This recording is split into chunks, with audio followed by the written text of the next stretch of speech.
Halo teman-teman, bertemu lagi di channel Guru BK Konselor. Bagaimana kabarnya teman-teman? Semoga semuanya dalam keadaan sehat walafiat. Amin. Nah, di video kali ini kita akan bersama-sama untuk mengisi form mata pelajaran pilihan untuk pembelajaran pada fase F tahun ajaran 2023-2024 ini, teman-teman. Mengingat ya, di semester depan atau di tahun ajaran baru nanti 2023-2024, mayoritas sekolah-sekolah di Indonesia sudah melaksanakan kurikulum merdeka, di mana untuk kelas 11 ya, pada fase F ini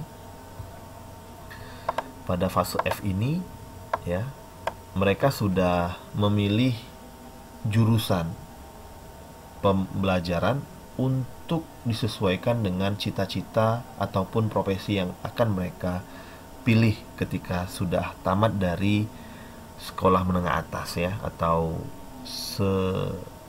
sederajat ya, seperti itu. Nah, ini saya beri judul formulir pemilihan mata pelajaran pilihan untuk pembelajaran fase F tahun ajaran 2023-2024. Fase F ini untuk kelas 11 dan kelas 12. Sedangkan di kelas 10 itu fase E, teman-teman ya. Dimulai dari kop dulu ya. Pasti teman-teman guru BK kita di tahun ajaran baru nanti sudah mulai memetakan mereka. Pilihan mereka berdasarkan pilihan mereka sendiri, kemudian diketahui oleh orang tua. Artinya mereka berdiskusi dengan orang tua, dan orang tua berdiskusi dengan guru BK. Barulah kita menentukan atau memetakan mereka pada kurikulum merdeka jenjang SMA nanti ya, kelas 11 maupun kelas 12. Oke, kita isi bersama-sama teman-teman. Untuk nama lengkap, ini saya text box langsung ya. Nama lengkap misalnya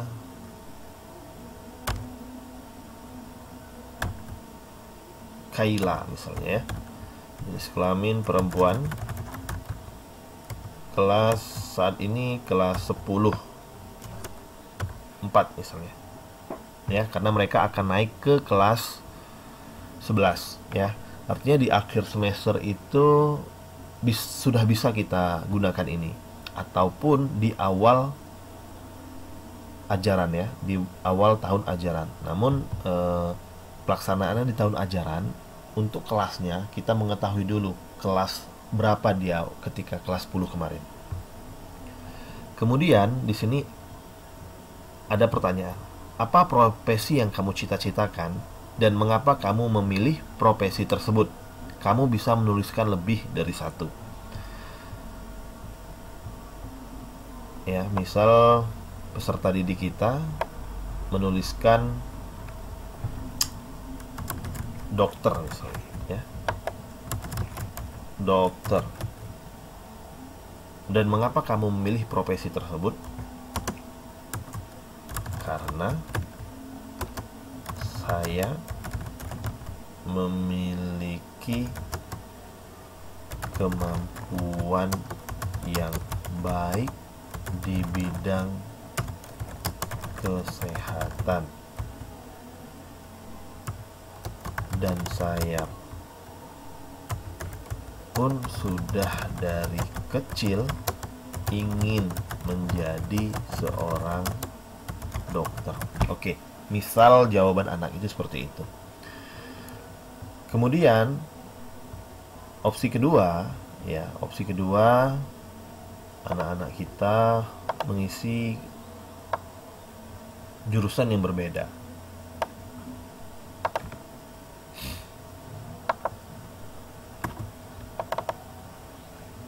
Dia ingin menjadi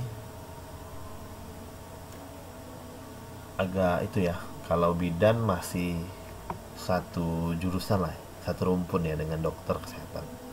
Misalnya ingin menjadi guru biologi. Oke, karena saya ingin seperti ayah saya yang seorang guru, seperti itu. Nah, kemudian di pertanyaan B, ya, jurusan, sorry ini salah ketik teman-teman, yang akan dipilih di perguruan tinggi, tulis 2 atau 3. Misalnya peserta didik kita, ya, jurusan yang akan dipilih di perguruan tinggi. Nah, usahakan ya jurusan yang dipilih anak-anak kita ini selaras dengan pilihan profesinya nomor 1. Jadi biar kita mendatanya lebih enak teman-teman. Jurusan kedokteran, ya, jurusan kedokteran. Nah, untuk yang kedua usahakan juga sama dengan pilihan nomor 2, ya, kedokteran. Yang ini jurusan biologi. Oke. Nah, biologi ini ada biologi murni dan ada biologi di bawah naungan Fakultas Kependidikan ya teman-teman ya. Mungkin disinilah letak andil ya dari guru BK itu sendiri, bahwasanya mereka harus tahu jurusan-jurusan yang ada di universitas. Biologi murni misalnya ya, maupun kependidikan ya, jurusan kependidikan biologi. Oke. Kemudian pilihan mata pelajaran. Nah, jadi kita merekomendasikan anak-anak kita itu untuk memilih mata pelajaran yang sesuai dengan cita-citanya, ya, cita-cita yang sudah dia buat. Misalnya di sini ya, pilihan mata pelajaran, checklist 5 mata pelajaran. Nah, jadi teman-teman, beberapa waktu yang lalu saya mengikuti diklat implementasi untuk pelaksanaan kurikulum Merdeka, di mana untuk mata pelajaran pilihan ini dipetakan oleh sekolah itu sendiri. Nah, jadi tergantung dari sekolahnya itu disesuaikan dengan jumlah guru dan jumlah kelas, kemampuan dari sekolah itu untuk menerapkan kurikulum Merdeka. Nah, jadi untuk pilihan mata pelajaran ini bisa dikatakan sekolah ini masih dalam sekolah kita ya. Kalau kita memakai angket ini jadi seperti ini seperti sekolah kita itu masih dalam tahap awal ya, baru tahap mencoba untuk melaksanakan kurikulum Merdeka ini. Jadi kita yang membuat pengelompokannya. Kalau sekolah kita sudah dalam tahap mahir, ya, kalau sekolah kita dalam tahap mahir itu tidak ada kelompok pengelompokan seperti ini. Jadi siswa itu sendiri memilih mata pelajarannya. Hanya saja kita buat semua mata pelajaran kita list 1 sampai 18 misalnya, semuanya kita buatkan. Siswa yang memilih. Oke. Kemudian checklist 5 ya. Checklist 5 untuk mata pelajaran pilihan ini. Misalnya, ini saya highlight saja teman-teman ya. Dia memilih pasti biologi. Sorry. Oke, dia memilih biologi. Ya, matematika tingkat lanjut.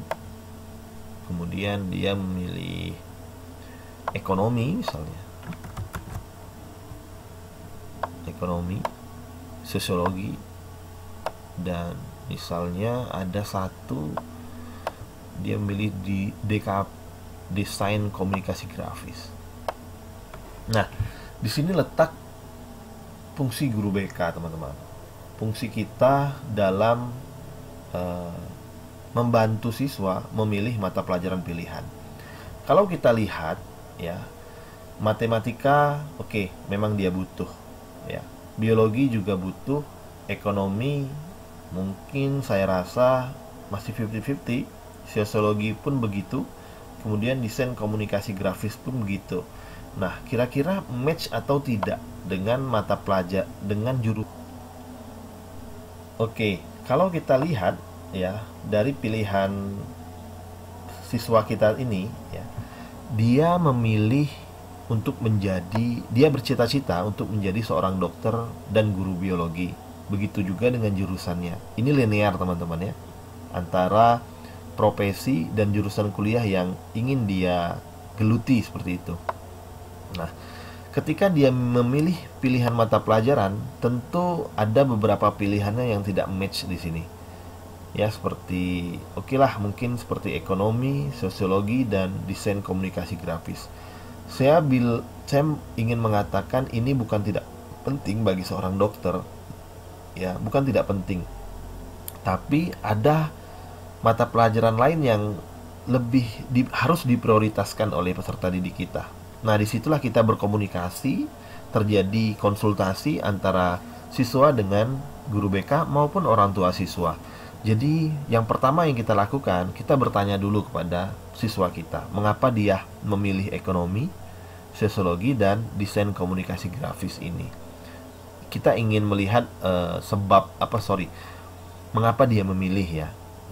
Seperti itu.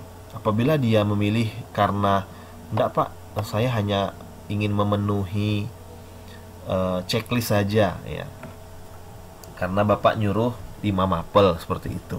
Nah, kalau alasannya seperti itu, tentu kita ajak anak kita berpikir kritis ya, yang sesuai, yang benar-benar dia butuhkan seperti itu. Tapi kalau alasannya kami memilih desain komunikasi grafis ini karena jika nanti saya menjadi seorang dokter, saya ingin mendesain sendiri roadmap web sekolah web dari klinik saya. Kemudian kalau saya menjadi guru biologi, saya akan membuat web yang benar-benar mudah dipahami dan mudah diakses oleh siswa-siswi saya. Jika alasan seperti itu, mungkin masih bisa kita terima. Tapi kalau alasannya yang pertama tadi, tidak Pak, saya hanya memenuhi kuota yang Bapak berikan, yaitu 5 mapel seperti itu ya. Nah, jadi kita merekomendasikan kepada anak-anak kita bahwasanya ada beberapa mata pelajaran yang menurut Bapak harusnya kamu pilih. Contoh misalnya seperti bahasa Inggris tingkat lanjut. Nah, sebagai seorang dokter maupun seorang guru nanti kamu ya, pasti harus bahasa Inggris ya. Bahasa Inggris sangat menunjang karir kamu seperti itu. Nah, jadi disitulah terjadi interaksi antara orang tua dan guru BK seperti itu ya. Kita memberikan opsi, memberikan alternatif pada peserta didik kita yang dia tidak berpikir logik ya, seperti itu ya. Nah, jadi kita mengarahkannya ke arah yang lebih baik. Itu contoh ya teman-teman ya. Pasti teman-teman sudah terbayang dan sudah tahu apa yang akan kita lakukan.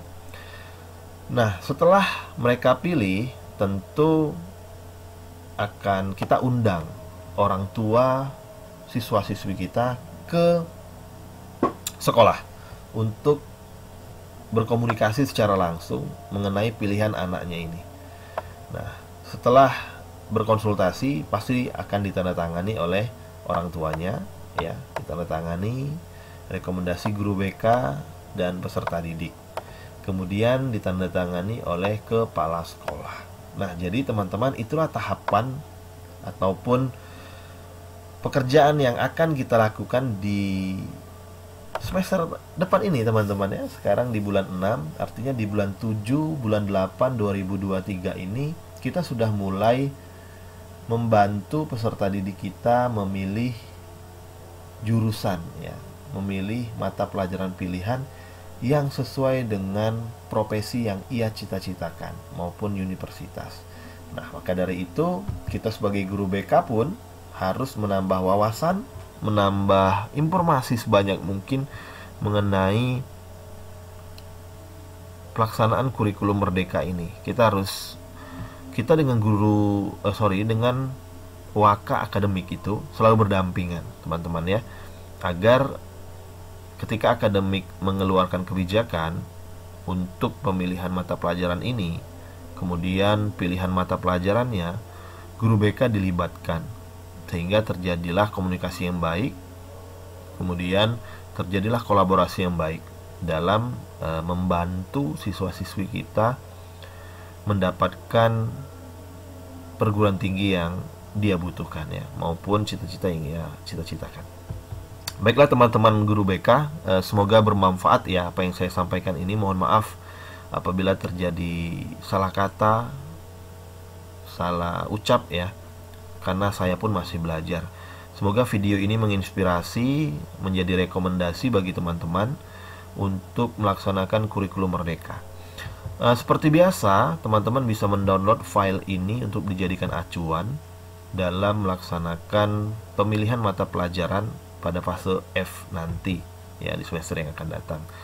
Jangan lupa subscribe, like, komen, dan share video-video dari channel Guru BK Konselor agar manfaatnya semakin meluas. Saya akhiri, billahi taufik wal hidayah. Wassalamualaikum warahmatullahi wabarakatuh.